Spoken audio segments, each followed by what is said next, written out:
Drop your preconceived notions. If you put an empty gourd on the water and touch it, it will slip to one side. No matter how hard you try, you won't get it to stay in one spot. The mind of someone who has reached the ultimate state does not stay with anything, even for a second. It's like an empty gourd on the water that is pushed around. The better we can adapt our thoughts to changing circumstances, the more realistic our responses to them will be. The more we lose ourselves in prejudiced theories and past experience, the more inappropriate and delusional our responses. Good morning, everyone. Good morning, Vic. Good morning, John. Man, what is that exactly that you just read? I'm intrigued now. That is a book by Robert Greene. It's a daily kind of book. I like these daily books. They're my favorite, kind of like these little daily calendar books. Right. It's basically one lesson every single day, usually grouped into a month, sometimes into a quarter, maybe, or maybe that's another book I'm thinking of. But basically, it gives you a little snippet of something each day. And this one I felt was really, really appropriate, not only for today, for our guests, what we're going to be talking about, but also just in general, like going through these transitions in the military, going through deployments, going through difficulties of moving around the country and doing all these things that we do as military members. Like, you have to kind of keep it in the perspective of there's going to be a bunch of stuff changing around you. And if you use your judgments from before to make decisions in the present, like you're going to get stuck in a rut, in a pattern. And you got to kind of think outside of that a little bit. So yeah, I love these things every single day. It's a new thing. And it's just a reminder that kind of sparks me and tells me, like, it gives me like a kind of like a cue for the day. And then throughout the day, I'll see it and kind of try to apply that in my daily life. So.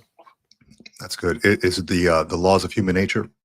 It is a bunch of different stuff from all of his books, but it's tied up into one page per day. It's called the Daily Laws. Oh, right on. Yeah. Let me write that. I know we talk a lot about books on this podcast. And a lot of good knowledge being thrown around. Excellent.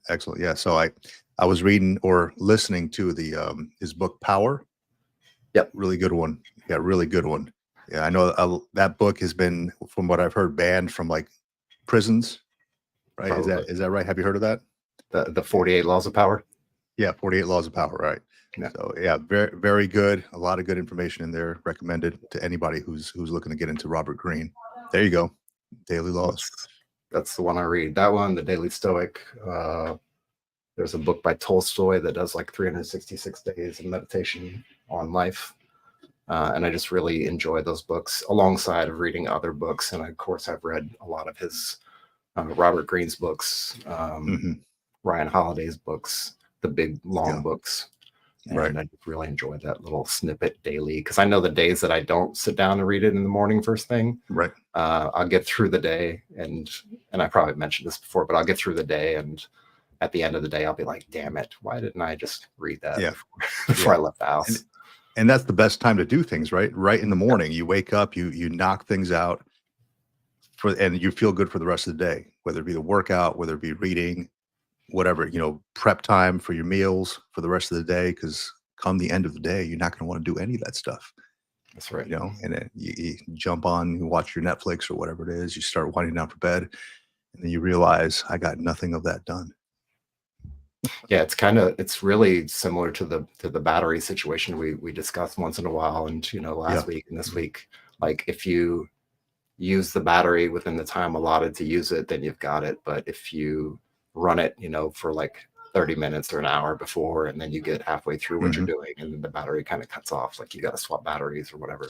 It's kind of like that same kind of situation. You only got so many energy units a day, and they slowly trickle off as you get through your day. And by the time you get to 7, 8 o'clock at night, you're like, oh, I'm done. I'm exhausted.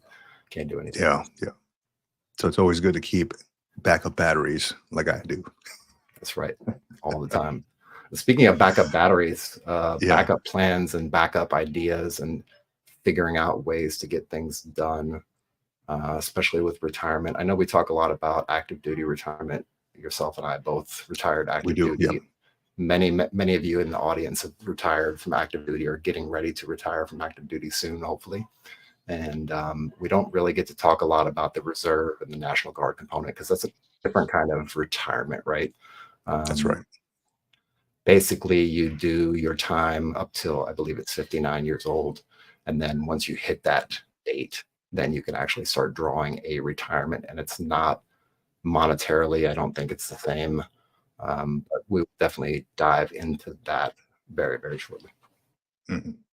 Yeah, it's always been almost a mystery to me when it comes to like reserves and National Guard, because you know that they serve, right? I mean, there's reservists in my unit where I currently work as a civilian, but I've never really thought to even look into their retirement until we started doing all of this, right? So I never really was, educated on how any of that stuff worked. But it's good to know that we're about to find out. That's right. That's right. But yeah, everything else going good on your end? Everything else is good, man. I did a deep dive on U.S. Air Force Colonel Fowler's COLA trap, and I'm sure you've heard of the COLA trap.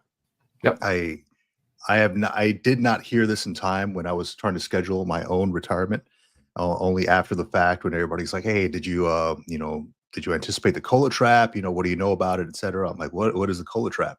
So I downloaded his PDF. So he wrote a pretty lengthy paper for the U.S. War College, or the Air Force War College, and it has just explanations and calculations in there and different scenarios.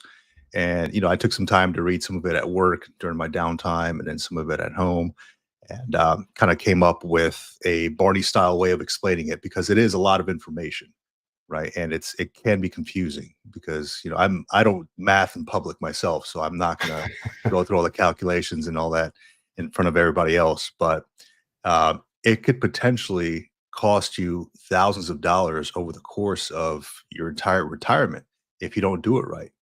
And I'm actually working on a video, and I'm going to be posting it up on the Military Retirement Podcast and the Greene Law Book as well, just kind of explaining a Barney style, the best time to actually retire, the worst times to retire, and some scenarios, some calculations on, we'll take two E8s as an example.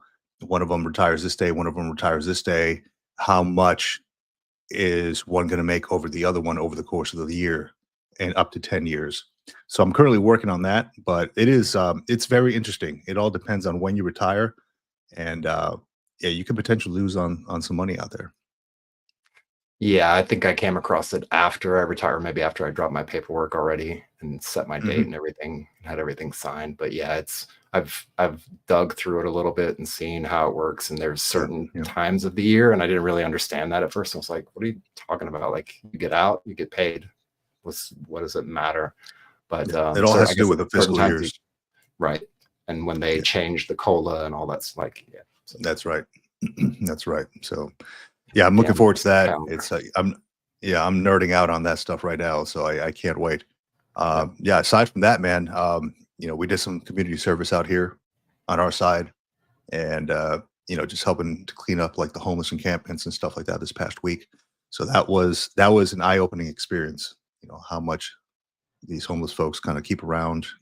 Once they moved on to shelters and things like that, they just keep everything near the rivers or the lakes. And we joined a team to kind of volunteer to help clean all that stuff up. So that was a feel good moment here this past week to help out the city and cleaning that up. But it was like about 3,000 pounds of stuff that we picked up, from suitcases to tents to, I mean, everything, like bags, just a ton of stuff, man. It's awesome, man. That's I love how you're going further and further and further down this path of volunteer work and doing things on the weekends, and spending your time that we have very little time, most of us, and you actually get to carve out a couple hours of that pretty much each week. It's been pretty much consistent for months now. Yeah. Well, it's a feel-good thing, right? It feels like I have the time now to do that. Before, when I was active duty, there was always some kind of duty going on, something going on, right? Hey, you got to be here, we got to be there, TAD here. I was pulled in all different directions. Now it feels like, okay, I have a civilian job. It literally is like a 7 to 4 type of job, right? And after that, I have my own time. I don't have to be fielding phone calls from knuckleheads and stuff, telling me that they're in jail or whatever. You know how it goes, man. Yeah. But now, I'm able to focus on this stuff, and we put ourselves out there and, put our name on the list for volunteer, get the call. And I'm also volunteering for the murals, to upkeep the murals around San Diego.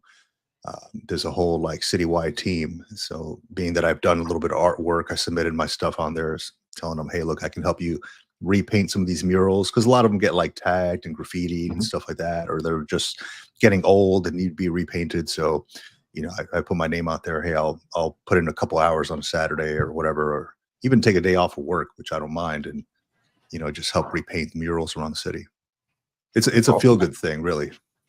Yeah, I mean, you get to put your talents to work, right? You get to do something. That's what I was going to ask you, if you get to actually retouch some of the stuff or not. But that sounds awesome. Yeah, absolutely. I've done it before around the city, and just on like a little street team that somebody on Facebook had organized, and it was awesome to come together with other veterans, to other people in general, other artists, and just kind of, it was just a good time, just laughing it up, talking about different life events, what brought us here, etc., and then just doing what we love, is just painting and artwork. It's very therapeutic in nature. Yeah, that's always a good thing. Therapy and art. Yeah. Art therapy is a big thing, man. It definitely helps out. That's what got me doing all this stuff back here with all this artwork. That's right. Yeah. Cool, man. Well, I think, speaking of therapy, let's dig into some retirement therapy and see if we can trudge through this Compo 2, Compo 3. If you don't know Compo 2, Compo 3 is basically the Title 32 members of our military service, whether that's Air National Guard, Army National Guard, Marine Reserves. Also, there's a bunch of different ways you can do Title 32, and trying to figure out that retirement piece at the end. You can just let it go, because if you think about it, right, it's really a long time from the time you start to the time you actually can pull retirement, and in between that time there's a little bit of a gap sometimes. So it could go totally to the back of the mind, and then when it's time to get the paycheck, you're just like, okay, whatever, just let me sign this thing and just be done with it. But we're going to dig into a lot of things about figuring it out, figuring out the paperwork, figuring out how to shorten that time frame, because you can actually do that as well. And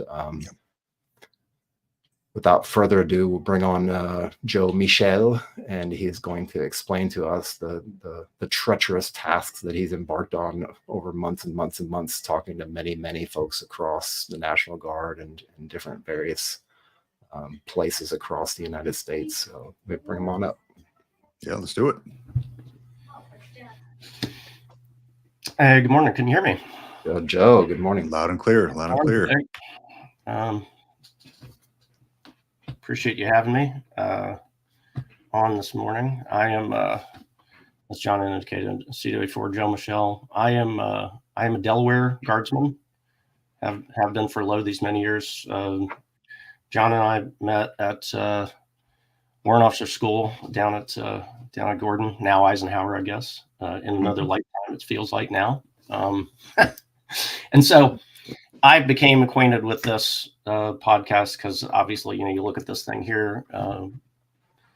Retirement is my favorite. Retirement planning is now my favorite indoor sport. I'm getting older, so I'm doing my best to educate myself about this stuff. It's a process, not an event, as both of these gentlemen know.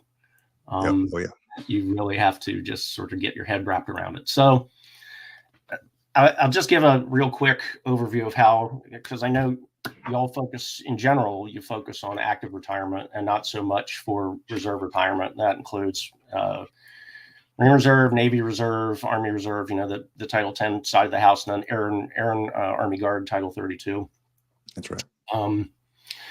So generally speaking, for those ready reserve components of various services, retirement begins, paid retirement, that is, begins at age 60 as of your mandatory retirement date, and that's your birth month. in the year that you turn 60. You can get your notice of eligibility prior to that. Notice of eligibility is when you have 20 good years, and that good years are defined by accruing enough points, that is unit training assemblies, and also your annual training in a given year. And that's the minimum is 50 points. That's the bar. You can get as many as 90 generally, or even more, depending upon how much you want to volunteer for things and what the op tempo is and so on. But anyway, generally speaking, you're eligible at 20. If you got 20 good years, you can retire. But if you haven't reached age 60, you enter into an area which is called the gray area. You're a gray area retiree. That's the formal term for it. And so you're not getting paid, but and you can go into the gray area in one of two ways. And one's real important for cost of living allowances, right? If you're going to get cost of living adjustments every single year, you're going to have to go into the retired reserve, which means you're subject to recall at any time. And this happened to a lot of folks during the Gulf War, and they were a little bit burnt about it, but hey, they needed them, so they called them back. Or you can just muster out entirely.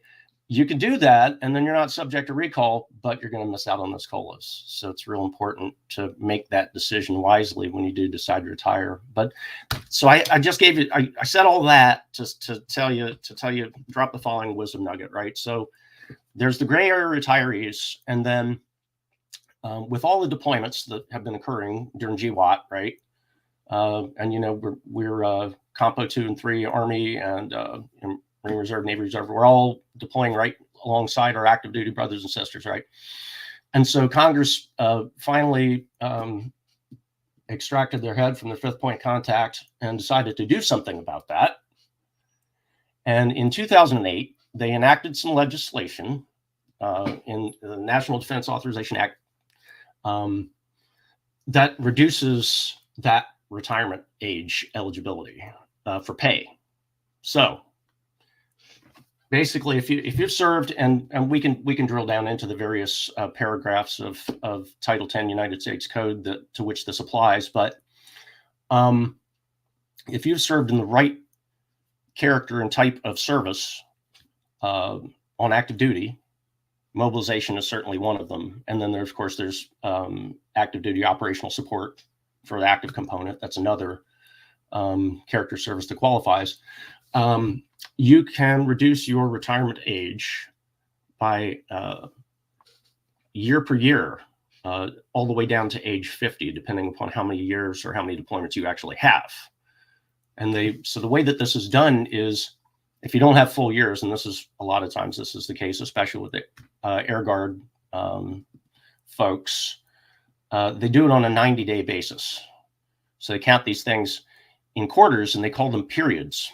These are qualifying periods, basically, is the technical term. And like I said, you can acquire many of those to reduce your pay eligibility date, retired pay eligibility date, RPED, down to age 50. This is a big deal for folks who are in the reserves, and I only learned about this a few years ago myself. They don't really tell you about it. I just kind of had to learn it, and that is very unfortunate. They should be educating service members about this stuff, but it's almost like tribal knowledge. I hate to say that, but it is true. And they don't tell you about it, and it doesn't always automatically get credit on your retirement points statement. That's the other unfortunate thing. Sometimes the system does pick it up, and sometimes it does not. And I fell into the latter category. I had 4 years worth of credible service on active duty post 2008, and none of it was reflected on my retirement point statement. And I had to fight for years to get this fixed. And so it is possible to get it fixed. You got to work with your retirement services officer. And the only proof they need are those DD-214s with the right 10 USC and paragraph on it to credit you with the time. Yeah. But it's yours. It's a benefit. You earned it. You know, you deployed, you mobilized, and you should get that benefit. So I thought, I've been following this podcast for a while. I thought this was a great platform to try and get the word out to folks. Absolutely. Regardless, you really need to look at your retirement point statement to make sure you get every point that you have served so that you can maximize your retirement pay. But scanning that. So Joe, quick question for you, Joe. Yeah, go ahead. When did that actually like get enacted, or when was that released? Like so when you retire at age 50? 29 January 2008. So any service after 29 January 2008, and the exact section is 647, 10 USC 12731. Good. Yeah, that's definitely something people should probably know, right? If the retirement age has shifted and it is you're eligible for something. It's life-changing. Yeah, it is. Absolutely. I got all my stuff credited. I in August, I learned I could have retired last November.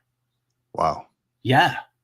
And you don't know until you ask for it. Is that right? I mean, nobody really tells you about it. Well, so the weird thing about the retirement points accounting system, RPAS, is sometimes it picks it up and sometimes it doesn't. So we don't want to play that game. You have to be very careful, right?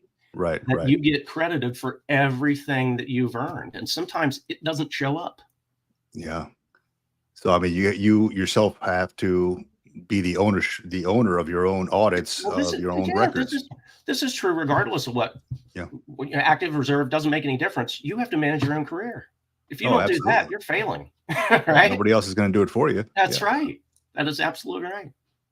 Yeah. And I do have a quick question for you. It's regarding the two things that you said. You mentioned the COLA thing, and we just kind of introed this whole live stream with Vic said that the my trap. My synapse to fire, right? Yeah. Your skin getting PTSD and like freaking out. So when you mentioned that the gray areas, as long as they're retired reserves or some similar form of that, does that COLA trap thing that we discussed, does that kind of play into that whenever? And can you guide that because usually it's based on your birth month year? Yeah, so you have 1 or 2 elections when you opt to retire. Mm-hmm. If you're not a what they call a non-regular retiree, which is what I am, because I'm eligible for retirement pay as soon as I retire. That's not typical for guardsmen. That's why they call it non-regular, and we're reservists. It's not normal. When you get your 20 years, and if you decide to go, and some folks do, some people hang up their hat at 20 and they go in the gray area for, decades, right? They might decide to retire at 40 and then you just wait. You have 1 or 2 elections. You can get out entirely. You can be discharged and you're done. You're just done. They can't recall you or anything like that ever again. You're done. If you make that election, you do not get cost of living allowances applied to your reserve retirement. Whatever year you quit, that's it. It's done right then. Boom. It's going to be based on that. If you go retired reserve, you are subject to recall, but you do get the cost of living allowances. That's the better way to go, in my opinion. But then, I'll have 32 years next year. So. Yeah, that COLA could definitely add up over time. It's a big deal. You're losing a ton. Absolutely. Yeah, you are losing a ton of money. Yeah. No, that's good to know. Yeah, we'll definitely spread the word on that one. Yeah, and the other thing, the eligibility. So I'm wondering from my 30,000 foot view, and I definitely don't know. And it's one of those things that I would bring up at like USARC headquarters and be like, hey, by the way, why are you guys doing this dumb stuff? But no offense, USARC headquarters. I love every single one of them. Oh no, man, it's no different from HRC, man. They're just, but we all deal with this kind of nonsense, and when you step back away from it and you look at it and you're like what the what are we actually doing here? Like, what are we actually doing? So, and I'm the only one with the big enough mouth to say it once in a while. But you're a warrant, so of course. Yeah, it's part of it's in my blood. We do that. when you talk about the eligibility being added, do you feel like there's or maybe from your experience or what you've seen so far, do you feel like it's like is it a training issue? And I don't want to say that because then we'll have mandatory training for it, but another class. Is it just a knowledge issue? Is it a training issue? Because I've seen even my stuff as an AGR, right? Because I had a split period where I had active duty, then I had a bunch of reserve time. And in that reserve time, I had deployments and I had other active duty stuff that I did and came on orders and stuff for months and months and months. And then I did the Title 10 service at the end, which was AGR. I had a CW5. We were talking one day and he's like, hey, pull up your points. And I pulled up my points and he was like, so pull up your 214s, and I pulled those up. He's like, something doesn't look right here. And I'm like, you're the expert, man. I don't know. You tell me, right? So he basically plowed over my records for a couple months, and then he came back, called me back one day, and he was like, hey, I just updated your stuff. You should see it in a couple of weeks. So I think you've got a couple extra years that you didn't realize you had. Nice. Added to your time. So is that just like a training thing? Is it just like you mentioned, like nobody really knows about it, or how do we educate people on that? And you guys see if this resonates with you, right? But when you're coming in, right, and the recruiter gives you the lay down for all the benefits and stuff like that, they kind of explain it to you like at a 30,000 foot level, and then you're in, and then you're dealing, you deal with the S1 or the G1 or whatever in the Army side of the house, the HR folks, and it's like nobody talks about it anymore until you're ready to retire.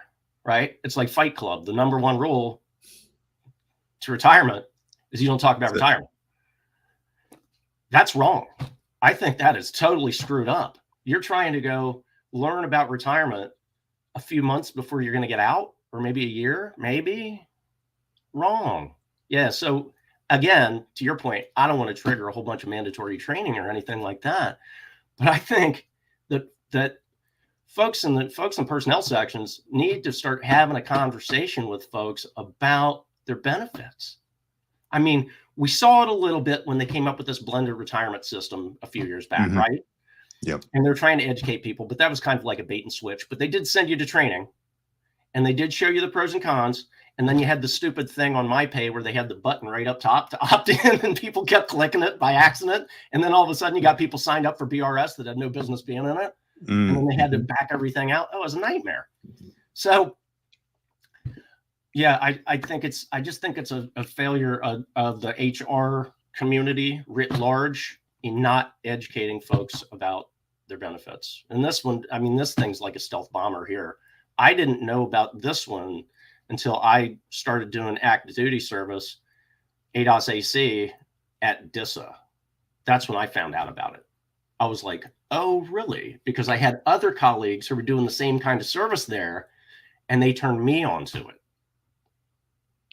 So it's because you knew somebody. I'm sorry. Go ahead, Beck. It's because you knew somebody. That's how you found out about it. Nobody actually took the time to educate you or anybody else on it. Yeah, I had a battle that tuned me up. They said, hey, man, you need to look into this and make sure you get what's coming to you. And I'm like, oh, yeah. But you brought up a good point. Like, nobody talks about retirement until it's time to retire.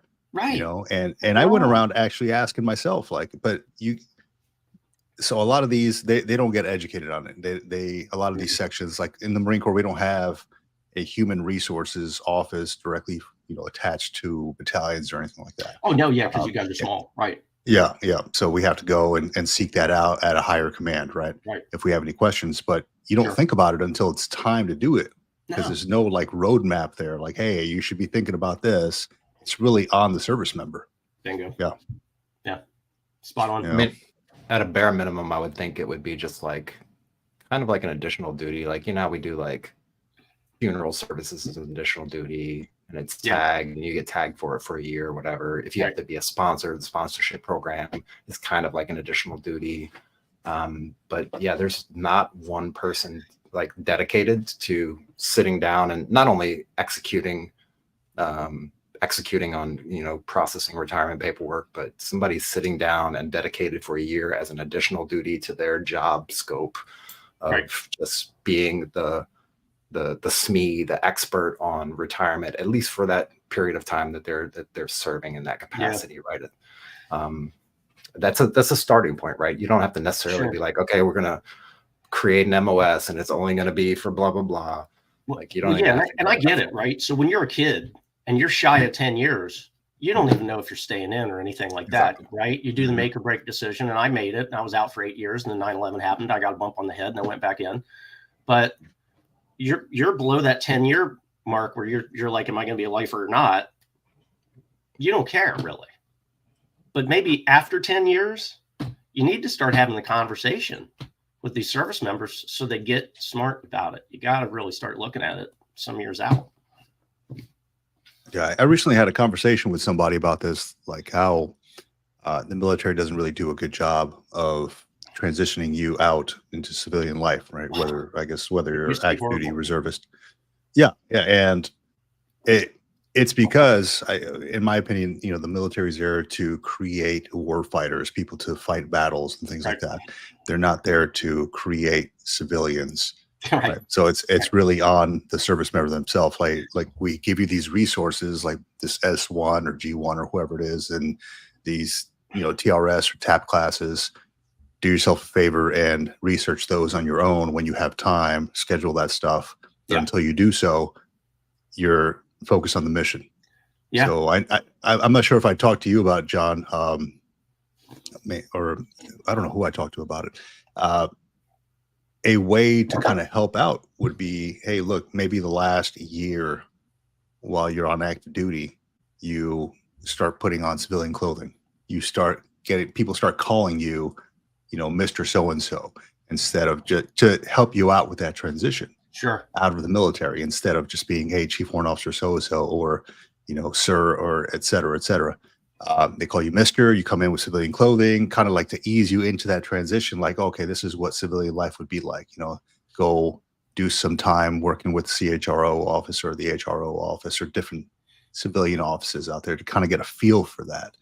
But there's none of that. It's like, hey, hard stop, 1 week TRS TAP class, and good luck, handshake, 20+ years of military life.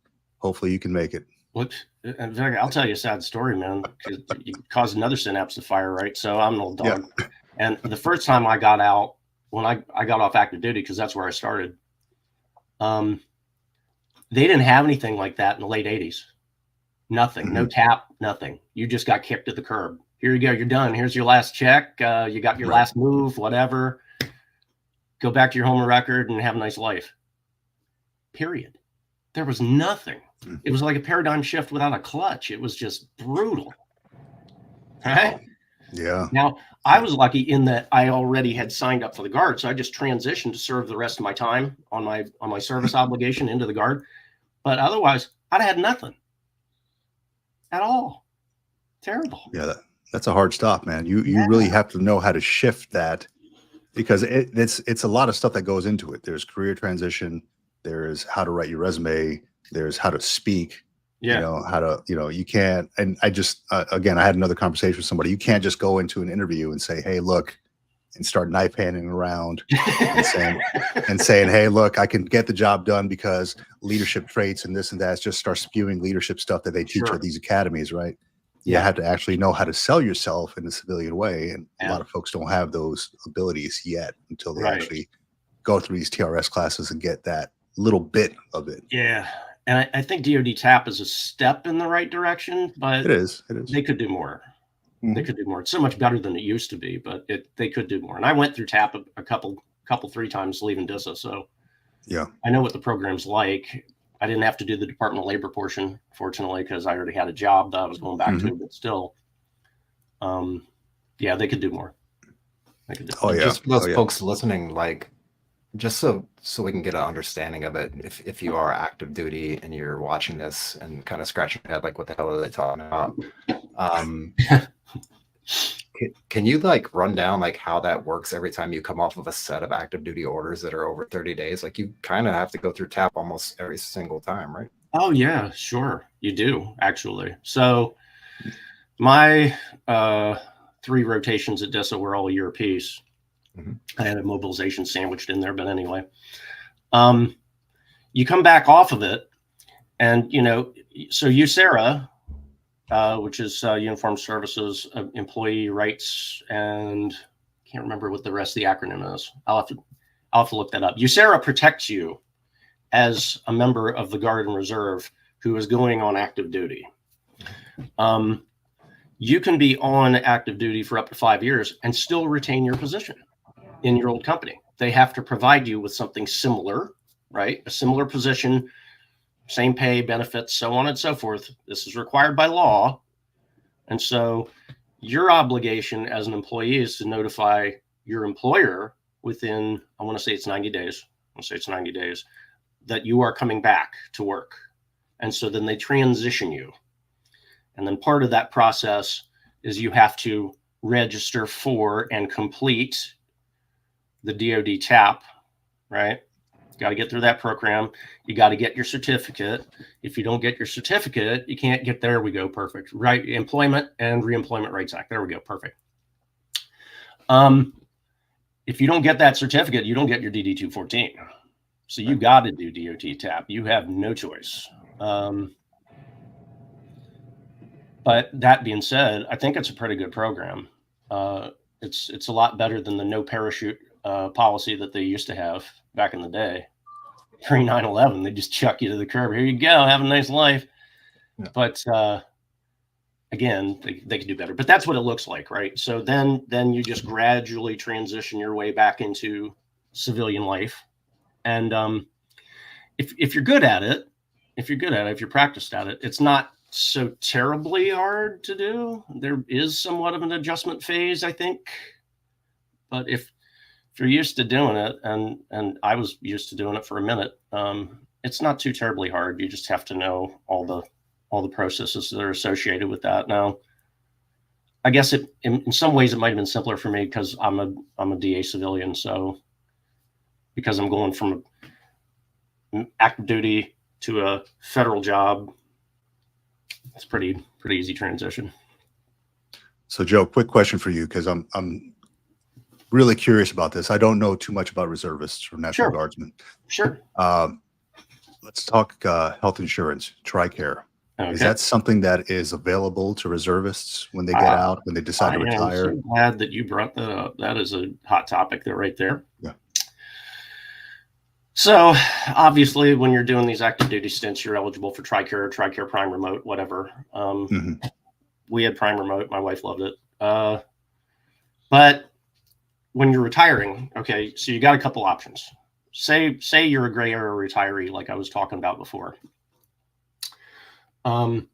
You are eligible to purchase coverage under Tricare Reserve Select.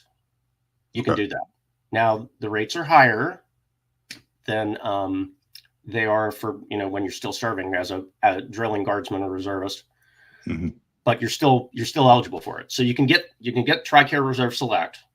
And then once you are eligible for retiree pay, and that's either you're non-regular like me, or you're a traditional 60-year-old, you are eligible for Tricare for life. However, the only stipulation is you have to enroll in Medicare Part A and Part B. And so there's a nominal cost associated with that. It's very low, but Tricare for life is free. And the coverage is just as fantastic as Tricare. And you can learn about all these things, by the way, at Tricare Online. Oh yeah, absolutely. Yeah. Yeah. So we'll also link that on there as well. Yeah, I just had a bunch of questions about it because I know, like when I retired, I did my 20 years. Right, I got out. I opted into Tricare. I think it's like $60 a month or something like that. Way better than any civilian insurance policies that I mean, I was like, you can't even compete. Yeah, I was looking at like $400 a month, and I'm like, nah, Tricare is. I went with what I knew. Right, they don't cover vision and dental, but I went with what I knew. And so the vision and dental is actually offered through BENEFEDS. Oh, I'm glad. I'm glad you brought that up. Yeah, you can get a hold on BENEFEDS. Yeah. Is that through BENEFEDS as well? Yep. Same site. Okay. So same site. Okay. Yep. Works the same way. Awesome, man. Yeah. So that works. Yeah. We'll definitely spread the news about that. Do you get to see a bunch of other folks like in your unit where you're at? Do you get to see a bunch of other folks who are maybe going through the same process? Have you had that conversation with them? Has this been part of like an OPD or something like that for you guys? A few of them. I have an 05 pal. He's a few years off from retiring, but he was with me at DISA And so we basically were in the same boat because his stuff wasn't getting credited either. Mm. But he finally found a way through, right? And then, of course, he showed me, which was great. My battle taking care of me. So yeah, it's something we both talk about, sure. And I most of the folks that are, let me think about this. Most of the folks that would be in my cohort are probably already gone. They're a few years out. I got some folks who are getting close, but not as close as me. So right. So meaning that they're in like that 50. They're in the late 40s, early 50s. My 8-year break is what did me, right? So yeah, that I put myself up in the high 50s when I did that. So right. Is there anything else that you can think of as far as when we're talking about retirement prep coming from a Compo 2 or a Compo 3 unit and being in a Title 32 position? Is there anything you can think of as far as the preparation for retirement? Like maybe probably putting away money or that kind of stuff? VA, right? Get your PHA, because you don't get a final physical like you do when you're on active duty, but you do get a personnel health assessment. You got to do that. And then make your VA appointments and go get your rating and try and do that before you get retired, because it gets more difficult later, right? Yep. And now the application process is a lot easier than it used to be. I mean, it's all online now. Yep. Let's kind of break that down for people. I know we've maybe brushed over it a couple times throughout the couple of years of the podcast, but let's kind of go over that as far as like how that differs from that. Because active duty, you do like the BDD process if you get within the time window and you have all your ducks in order. For the Compo 2 and 3 Title 32, like you can actually do that as you're still on orders and yes, build you up can. that kind of portfolio. As you're still serving, you can do it. In fact, I know guys who've gotten their rating and they're still continuing to serve. So it doesn't preclude you from serving or interrupt your retirement in any way. It's just something. It's important to do it while you're still in uniform, because, like I said, you still have access to all the records and everything else and all the systems. And once you get out, it gets a lot harder, right? Mm-hmm. So I would, and I need to do it too. I'm putting myself on report here. I need to get after it myself, because the military broke me, like I'm sure it broke you guys. It just does that. It's just part of serving. So that's right. That's right. That's another benefit. Hey, you earned it. They broke you. They should compensate you. It's just that simple. Yeah. So Joe, a quick question about GS jobs, federal positions. Sure. Right. So I've read a lot about folks buying back their time. Is that something that's available with reservists? Dang right. So the post 1956 buyback, this is a big deal. This is something I have bought some of my time back. I haven't bought it all back. But here's essentially how it works. And your service, the different services are going to be different depending upon what part of the Department of Defense you happen to work for. But you go to your benefits. So the process starts by you pinging on DFAS to do a computation of your earnings. You provide them with your DD-214s or DD-220s if you didn't serve long enough to get a 214. That's another form to just, it's active duty service, but it's less than a certain number of days, if that makes sense. Yep. You put that together with an application packet, you zap it off to DFAS, they send you back your calculation. So now you know what it was that you earned for all these different periods, right? Now, roughly speaking, and I say roughly speaking because this is where the computation comes in, you zap that off to your HR function, just depending upon what component you work for, or any other part of the federal government too, by the way, because this isn't just DOD. This applies to DHS, DOT, whatever outfit you happen to work for. You send it off to your personnel function. They do a computation. It's roughly 3% of what your earnings were. Okay. With a nominal rate of interest tacked onto that between the time that you got off active duty and the time now, right? And then you just pay that back.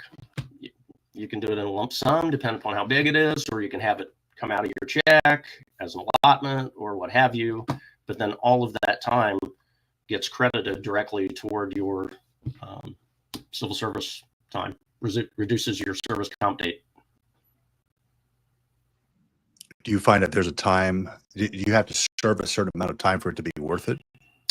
Well, I would say at the very least, long enough to retire. But I'll give you a great example, right? So I helped out a peep of mine. He came onto an Army program at the same time I did. He was coming from, I think he retired from UPS.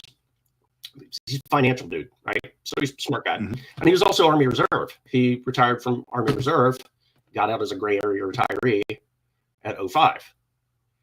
So I was telling him about the buyback. He didn't know about it. He only worked 10. He had about 10 years of active duty time, between deployments, and he started on active duty and so on and so forth. But anyway, long story short, he bought all that time back. He bought 10 years back.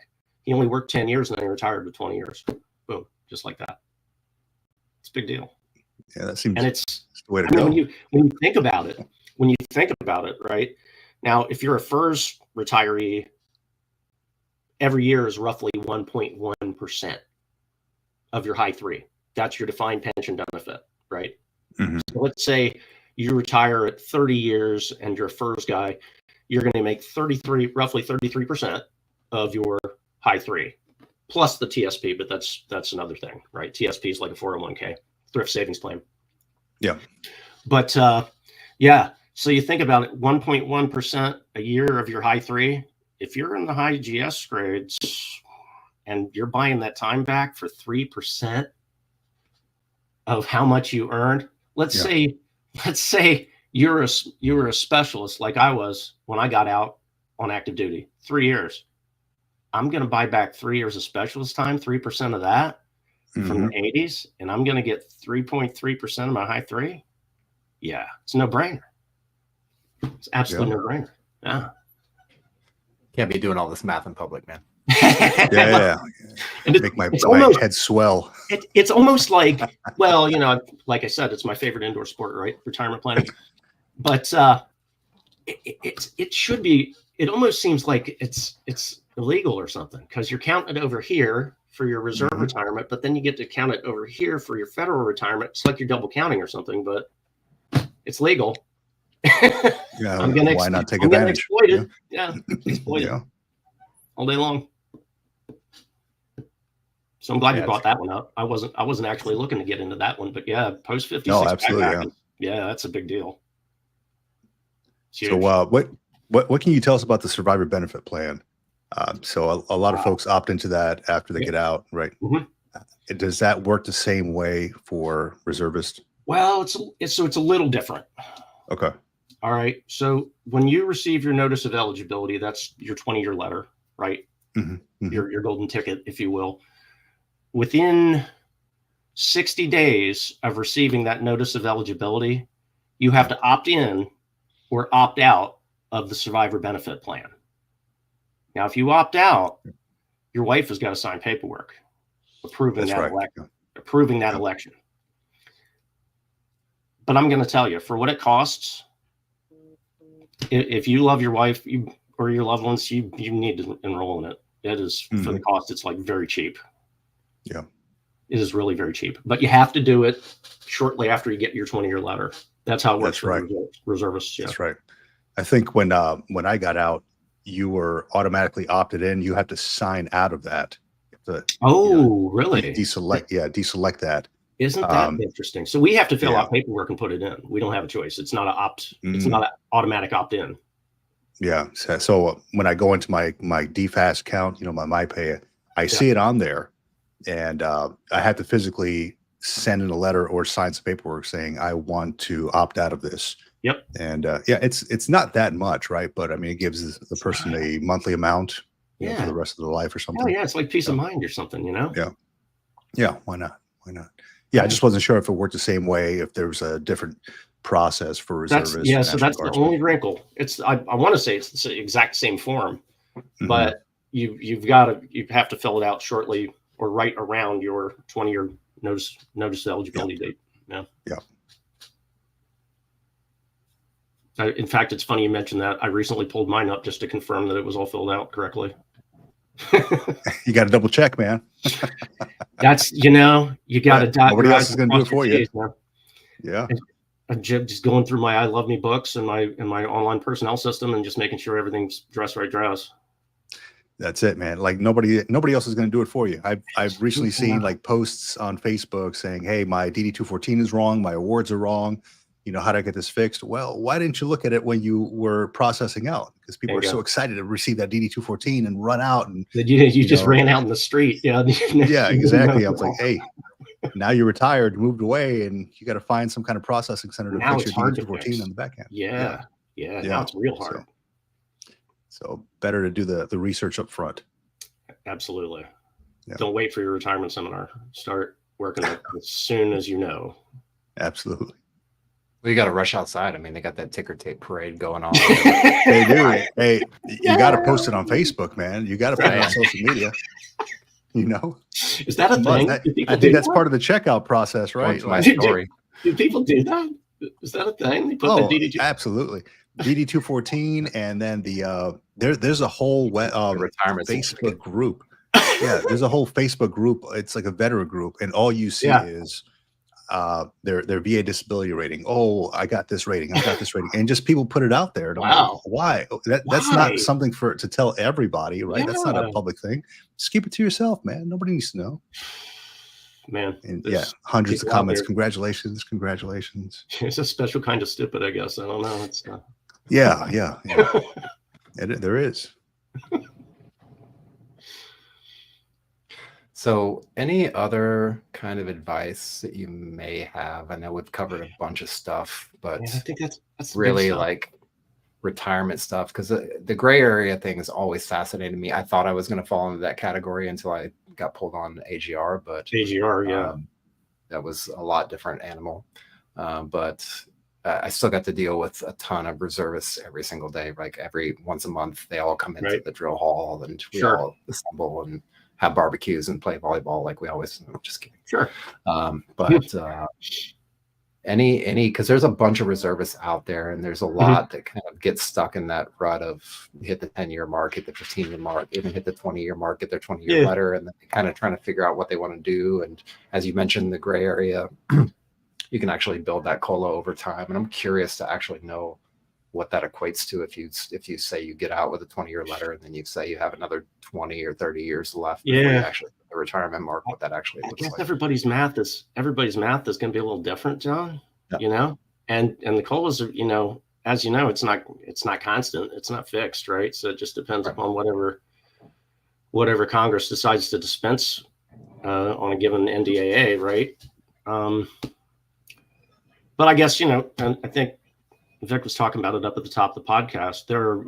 He's going to run some examples with the eights, I guess. Is that what you said, Vic? And just show them what that's that might look like. And for us, it's essentially the same.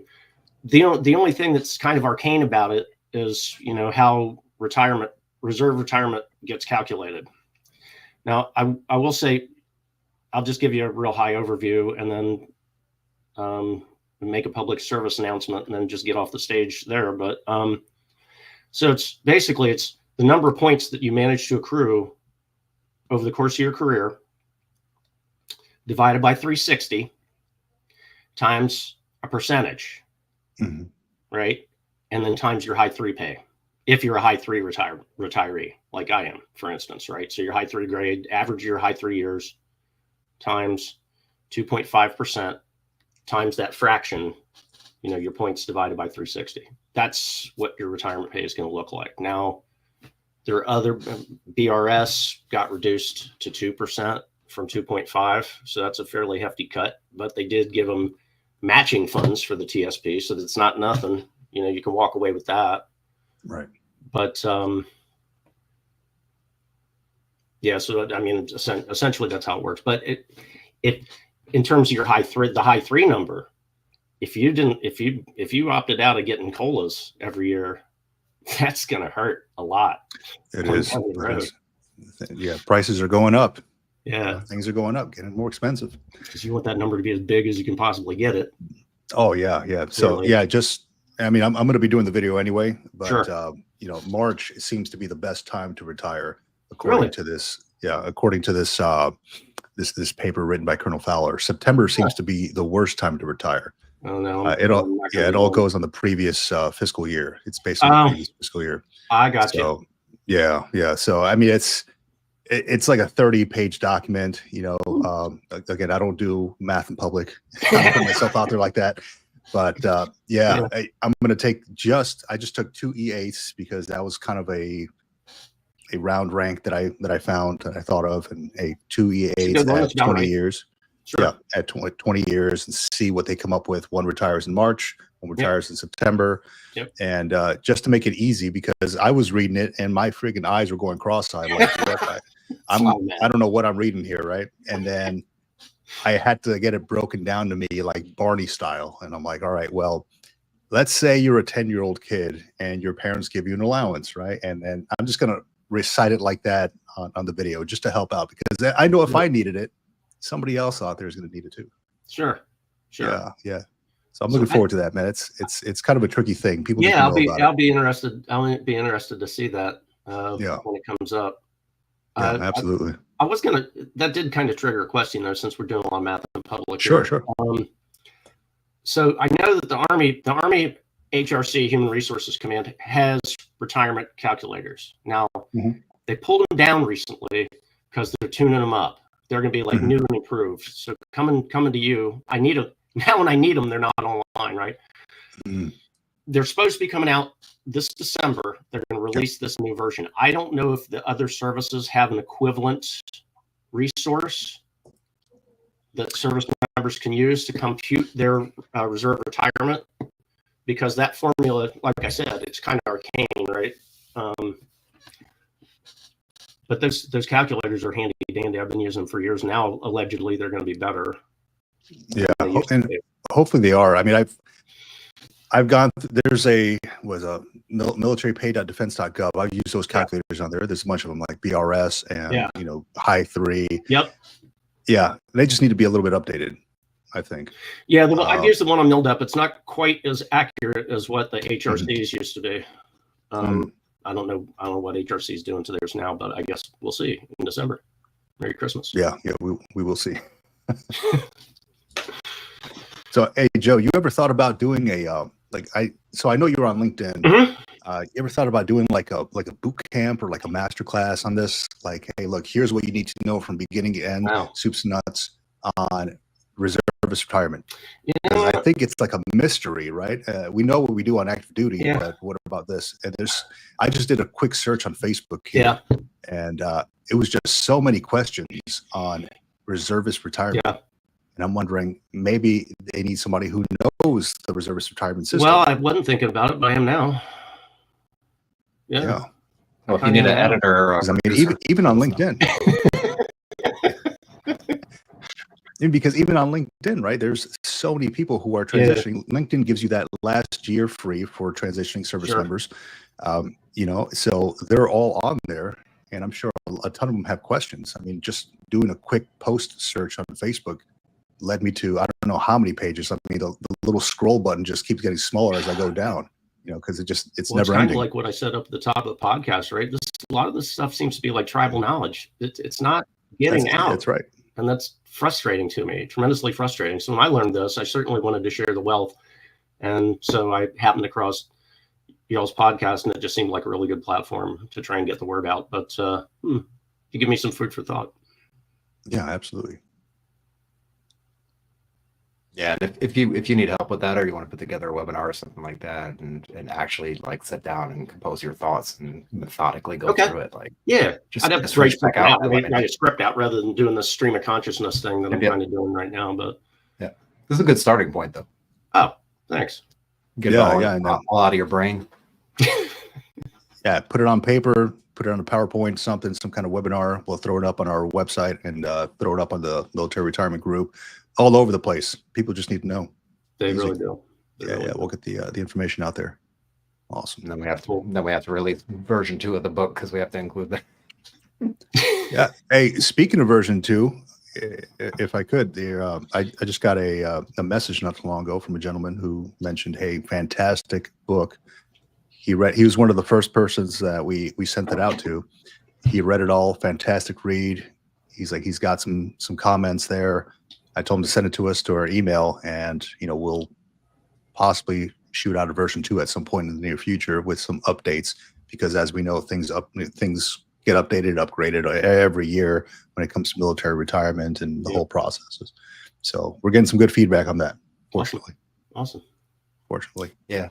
We actually have one chapter in there on kind of the gray area retirement. It's a little bit about gray area retirement, but more like those who are a little bit older getting out from the reserves. It's just one small chapter in there, but it kind of gives a really brief overview. But I think people who want a little bit more in depth, like if you just started watching now, like go back to the beginning and watch this through, and you get a bunch of nuggets. I've written down a ton of stuff on paper already. Well, thanks. I was happy to share. I appreciate you guys having me on today. Yeah, absolutely. Yeah, it was great picking your brain on this. Thanks a lot. What little I got left. Is there anything else that we didn't cover? Anything that maybe came to mind that you want to bring up, or something? I think we went around the world on that one. Yeah, it's pretty good. Maybe the things will occur to me later, and I can share them with you out of band. But no, I think this was good. Excellent. Yeah, shoot, it was great having you, Joe, man. Thanks a lot. I appreciate the opportunity, for sure. All right, man. Let me pull you off. I'll catch you later, man. Yep, sounds good. All right. Have a good day. You too. Man, that guy knows his stuff on reservist stuff, man. I don't. It's kind of out of mind for me, because I don't even think about that. I was active duty. There's a whole nother world out there for reservists, National Guardsmen, and how all those functions work. I had no idea. And all kinds of new acronyms and all kinds of stuff that you're like, dude, I'm telling you, I'm just working where I work, and the Navy has so many acronyms, man. I started a searchable Excel document with all the acronyms. I'm on like 150 plus, and then after I'm doing all my acronyms on the Excel document, somebody in my office sends me an actual document with already established acronyms. I'm like, I could have used this like last year, but thank you anyway. It is what it is. Yeah, it is what it is. So no, good stuff, man. Yeah, it's always good to learn reservist stuff, or just different walks of life in the military, because we just don't know. And it's good to put information out there for folks who do have these questions. Yeah, I figure if we're going to be doing military retirement podcasts, we should be including everything, right? The Coast Guard stuff, National Guard stuff, the Reserve stuff, all these different little nuanced things that just kind of, like he said, it's tribal knowledge, right? And that's how a lot of the stuff got to me when I was retiring. That's how a lot of stuff got to you when you were retiring.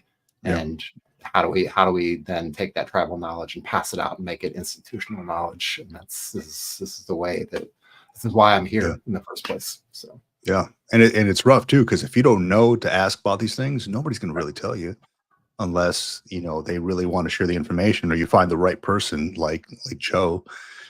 But yeah, you have to search for this stuff, and you can't really ask your active duty service members, your fellow active duty people at work, because they've not retired. They don't know yet. Maybe some of them have done the research, but unless you start asking around, you're never going to find out. Yeah. And that's kind of the beauty of what we're doing, and like how we're able to, because I know you reach out to a ton of people in the back end, in the back channels, and I do as well. And it's just weird how these conversations that you're just checking in to say hi, and then you get off into this tangent and you start talking about something retirement related, and you're like, wait a minute, what? I've never even heard of this. Like, what is this you're talking about? It's insane. But yeah, just to try to get this stuff out to as many people as possible. And I would love if he would want to do like a webinar, or do like a little kind of sit down video series on it. I would love to be able to put that together and work with Joe and do that. And anybody else actually who's out there in the audience, if you've got information about some of this stuff, like reach out to us, because we're willing to go out of our way to get you on, or if we have to get the information from you and try to present it as best we can to push it out to more and more people. And hopefully we're doing that more and more every day. Yeah. I think it's getting out there, man. I'm getting some good feedback on stuff, especially with the book and things like that. I appreciate it to Mr. Owens, who reached out to us. Just want to give you a shout out. Thank you. You read the book. You gave me your thoughts on it, and we're just kind of standing by to hear feedback on any kind of updates for version 2. And I also want to, I put it out there to the military retirement group, like even in the group and on the podcast, we can start doing some shout outs for upcoming retirees, folks who will be taking off the uniform for the last time in their career. We can give you a quick shout out. Don't have any yet. I just put it out there, but looking forward to do something like that. And I think I also put out some information on possible meetups around the country. You know, as the group keeps growing, you know, I think we're at about 2,100 folks, and it's growing. I just approved probably another 20 in the last week. You know, so we continuously have about 120 per month that that join the group, just about that number. So we're thinking about doing some meetups around the country, you know, wherever there's a big concentration of veterans. Hey, look, let's go to do some axe throwing or something like that, you know, something fun, and talk about, hey, how's life going in retirement for you? Just to let other people know that, hey, you do have a community here. You do have a tribe. You can establish camaraderie here with other fellow veterans who are civilians now, and you are not alone. So that was well received on the military retirement podcast, or military retirement group. Yeah, and I think we actually, if anybody's interested, and if you're in the Atlanta area at the end of the month, around the 30th to maybe the 2nd or 3rd, we can definitely set something up pretty quick, fast, and hurry, and just have a little meetup where we go and grab a bite to eat or something and just sit around and break bread and chat and talk. We can probably push that out if we've got the interest for it, and definitely would love to do that in Atlanta for sure, and then see where it just kind of goes from there. Yeah, absolutely. Awesome. So with that, John, it has been a great episode, man. If anybody out there still listening, you can find us on the Military Retirement Podcast, the Military Retirement Group on Facebook. Like I said, it just continuously keeps growing. You can find our new book that we co-authored together called The Bottom Line Up Front on Amazon. Just go on Amazon, Google, or not Google, Amazon. The Bottom Line Up Front book. It'll be the one that comes up. It's a guy running through a field in his military uniform. It's available for pre-order. We're going to be dropping that in early October. Is that right? That's right. Early October. So we're looking forward to that, getting that in as many people's hands as possible. And we're not even asking for much. It's probably the lowest priced ebook on Amazon. It's probably the cost of half of a cup of coffee, maybe at Starbucks or something. So get that in your hands, get educated on what you need to know before you leave the military. And you can also find my own personal channel on the Greene Logbook on YouTube as well. So we're happy and excited to share the wealth and share the knowledge. And as we move forward, we're trying to get these things scheduled, and it's just it's a lot of back and forth and a lot of effort to get things scheduled. But as much as possible, we like to get things scheduled in advance.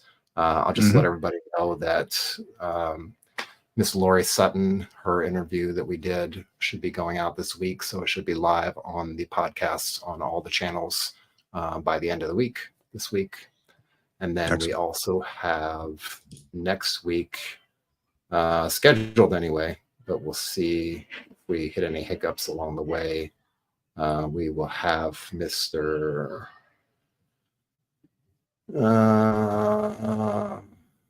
Dave Perret, military to No, Dave Perret. Yeah, I served with him in Hawaii. Yeah, he was out there. That's where he started doing a lot of his big real estate investment stuff. That's right. Yeah, he was just starting out there. I know him somewhat well. Yeah. So we should have him on next week. If you want to tune in next Sunday for the live, that's who we should be having on.